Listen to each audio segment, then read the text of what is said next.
అన్ని చట్టసభలలో వివిధ హోదాలలో తక్కువ సమయంలో 17 సంవత్సరాలలోనే ఇన్ని చట్టసభలలో పని చేయడానికి నాకు ఒక అవకాశం వచ్చింది అని అంటే తప్పకుండా దీనికి ఏదో ఒక పర్పస్ ఉంది.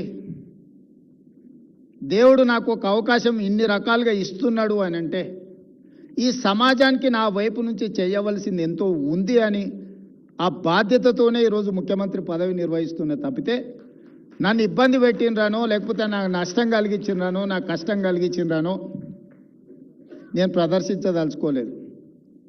నాకు గెలిపేజాలు వాళ్ళ దుఃఖానికి ఇంకంతకంటే బాధ ఆవేదన నేనేమి ఇవ్వగలుగుతా వాళ్ళకి. నేను ఆ కుర్చీలో కూర్చోవడం సంతకం పెడుతుంటే వాళ్ళ గుండెల మీద గీత గీసినట్టే ఉంటుంది కదా. ఆ మధ్య భారత్ సమ్మిట్ నిర్వహించినాం.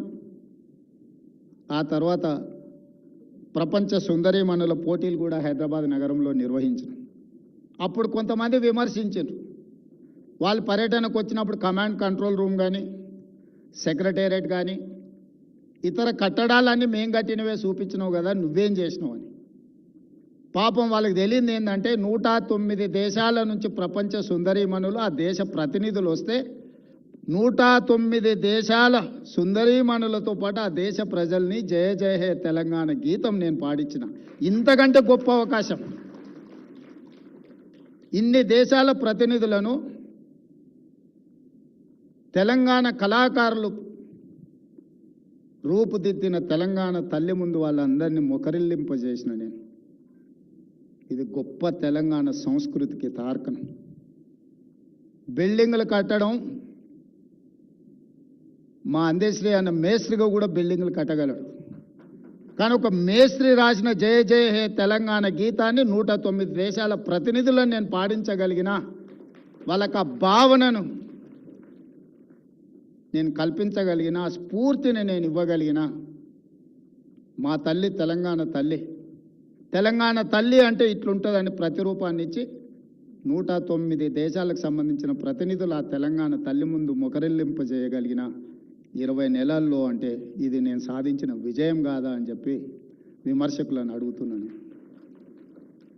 కట్టడాలు ఎవరైనా కట్టొచ్చు. డాక్టర్ బాబాసాహెబ్ అంబేద్కర్ చెప్పిండ్రు, అద్దాల మేడలు రంగుల గోడలు అభివృద్ధి కాదు, సంక్షేమము అభివృద్ధి చివరి పేదవాడికి చేరినప్పుడే అది విజయమని. ఈరోజు కొద్దిమంది అద్దాల మేడలు రంగుల గోడలు చూపించి ఇదే తెలంగాణ నమూనా, ఇదే తెలంగాణ అభివృద్ధి అని చెప్తుండ్రు. ఆ అభివృద్ధికి నేను మా అందశ్రీ అన్న వ్యతిరేకం. పేదవాడికి ఆత్మ గౌరవంతో తలెత్తుకొని ఈరోజు ప్రతి పేదవాడు గ్రామాలలో సొంత ఇంటి కళ ఆత్మ గౌరవం. 4.5 లక్షల కుటుంబాలకు ఇందిరమ్మ ఇండ్లు ఇచ్చి ఇల్లు కట్టుకొని సొంత ఇంటిలో పేదవాడు ఆత్మ గౌరవంతో ఆడబిడ్డలు సొంత ఇంటిలో కుటుంబంతో గడపగలుగుతున్నారు అని అంటే అది ఆత్మగౌరవం. 3,10,00,000 మంది పేదవాళ్ళు సన్న బియ్యంతో అన్నం తింటున్నారు, వాళ్ళ పిల్లలకు సన్న బియ్యంతో వడ్డించుకుంటున్నారు అంటే ఆత్మగౌరవం. 10 సంవత్సరాలు రేషన్ కార్డు లేక గుర్తింపు రాక ఎక్కడికి వెళ్ళినా మీకు రేషన్ కార్డు ఉందా అని అంటే లేదు, ఇవ్వడం లేదు అని చెప్పుకోవడానికి నామోషిగా ఫీల్ అవుతున్న పేదలకు లక్షలాది రేషన్ కార్డులు ఇచ్చి ఈరోజు వాళ్ళని ఆత్మగౌరవంతో నిలబడే విధంగా ఈరోజు పరిపాలన అందిస్తున్నాం. ఈరోజు ఎవరైనా ఒకనాడు ముఖ్యమంత్రిని చూడాలంటే అదో గొప్ప సన్నివేశం. ఇవాళ ఎవరైనా ముఖ్యమంత్రిని చూడటం కాదు, ముఖ్యమంత్రిని కలవచ్చు, ముఖ్యమంత్రికి చెప్పుకోవచ్చు. రాచరికం నుంచి ప్రజాస్వామ్యం వరకు ధర్మగంట ఉండేది. రాచరికంలో కూడా రాజుకి ఏమైనా చెప్పుకోవాలి బాధ ఉంటే సామాన్యులకు ధర్మగంట ఉండేది. ధర్మగంట కొడితే బయటికి రాజు వచ్చి ఏంది నీ సమస్య అని అడిగేవాడు. కానీ ప్రజాస్వామ్యంలో ప్రజలు గెలవడానికి అవకాశం ఇవ్వని ముఖ్యమంత్రుల నుంచి ప్రతిరోజు ప్రజలలో ఉండే అవకాశం నాకు ఇచ్చి ప్రజల సమస్యల్ని పరిష్కరించడానికి గొప్ప అవకాశం వచ్చింది అని అంటే శ్రీకృష్ణ భగవానుడు బోధించిన తత్వానికంటే ఇంకా ఏం గొప్ప విషయం ఉన్నది. అందుకే ఈరోజు ఇంత గొప్ప కార్యక్రమాన్ని మీ అందరి సమక్షంలో జరుపుకొని మీ అందరికీ నా సూచన, నా విజ్ఞప్తి ఒకటే. నేను మీకంటే గొప్పవాడిని ఏం కాదు, మీకంటే పెద్దవాడిని ఏం కాదు. మీలో ఒకటిని నాకు ఈ అవకాశం వచ్చింది.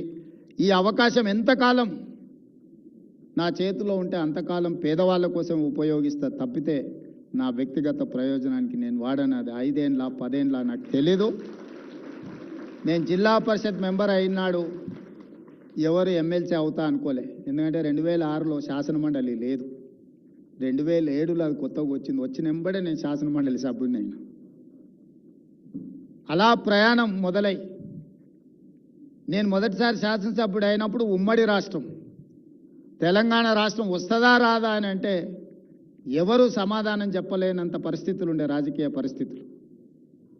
కానీ 5 సంవత్సరాలు తిరిగే లోపల తెలంగాణ రాష్ట్రం వచ్చింది. ఆ వచ్చిన రాష్ట్రానికి నాకు 2వ ముఖ్యమంత్రిగా అవకాశం ఈ ప్రజలు ఇచ్చిండ్రు.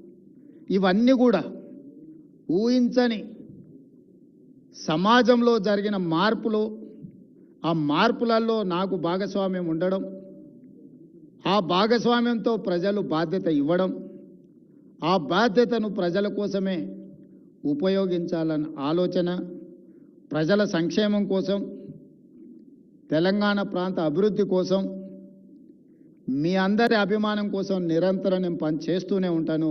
మీ అందరి ఆశీర్వాదం ఉండాలి, మీరు అందరు అండగా నిలబడాలి. ఈ తెలంగాణ రాష్ట్రాన్ని దేశానికి కాదు ప్రపంచంలోనే ఒక గొప్ప అభివృద్ధి చెందిన రాష్ట్రంగా అభివృద్ధి చేయాలన్న ఆలోచన నాది. ఈరోజు